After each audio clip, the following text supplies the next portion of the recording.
चौरंगी विधानसभा seat से बड़ी खबर सामने आ रही है। ऑल इंडिया तृणमूल कांग्रेस की उम्मीदवार नयना बंदोपाध्याय ने शानदार जीत हासिल की है। नयना बंदोपाध्याय को कुल 62,938 वोट मिले, जबकि उनके निकटतम प्रतिद्वंदी भारतीय जनता पार्टी के संतोष पाठक को 44,936 वोट प्राप्त हुए। इस तरह नयना बंदोपाध्याय ने संतोष पाठक को 22,002 वोटों के बड़े अंतर से हराकर चौरंगी सीट पर कब्जा कर लिया है। अगर कुल वोटों की बात करें तो दोनों प्रमुख उम्मीदवारों को मिलाकर 1,03,874 वोट पड़े, जो इस सीट पर कड़े मुकाबले की ओर इशारा करते हैं।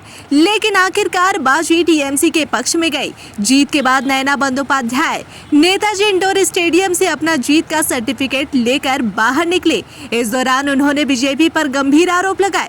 उनका कहना है कि चुनाव नतीजों के बाद बीजेपी कार्यकर्ता हिंसा पर उतर आए हैं और इलाके में डर का माहौल बनाने की कोशिश कर रहे हैं। उन्होंने यह भी आरोप लगाया कि उनके सामने ही उनके एजेंट्स के साथ मारपीट की गई। फिलहाल पूरे मामले को लेकर सियासी माहौल गर्मा गया है और अब सबकी नजर भारतीय जनता पार्टी की प्रतिक्रिया पर टिकी हुई है। कि चेंज हुआ है। चेंज जब होती है 2011 में हम लोग भी आए थे, लेकिन चेंज जब होता है उसकी ड्यूटी बढ़ जाता है। चेंज होता है तो ड्यूटी बढ़ता है। आप लोग जानते हैं एसआईआर करके जो कोई स्टेट में नहीं किया गया था, हमारी स्टेट में लॉजिकल डिस्क्रिपेंसी के नाम आया, एडजुडिकेशन में भी नाम आया। अभी भी एडजुडिकेशन में बहुत आदमी फंसा हुआ है।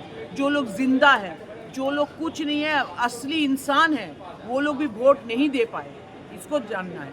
और एक बात मैं कहूँगी, जिसको दायित्व मिला है उसको ये पालना चाहिए to keep peace in the state. ये लोग जो हमारी घुस के एजेंट को मार रहे हैं, ये बात भी ठीक नहीं है।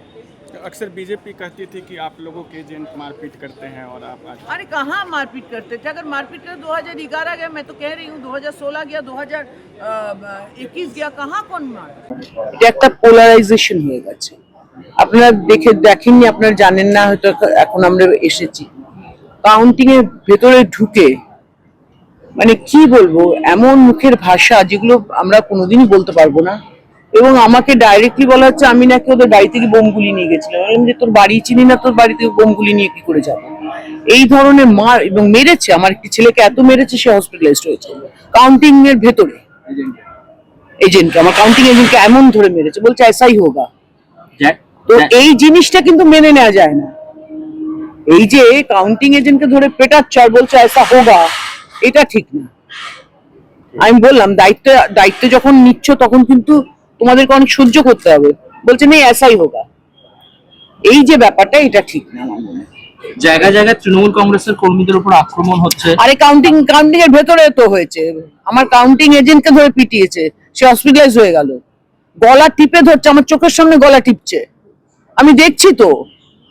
বারণ করছি, বলছে তোমাদের, আমি বললাম যে তোমাদের দায়িত্ব বেশি হবে, বলছে না এরকমই হবে। সেন্ট্রাল ফোর্স ছিল, সব ছিল, সেন্ট্রাল ফোর্স দেখছে বাইরে দাঁড়িয়ে। আপনার জয়ের ব্যাপারে কি বলবেন?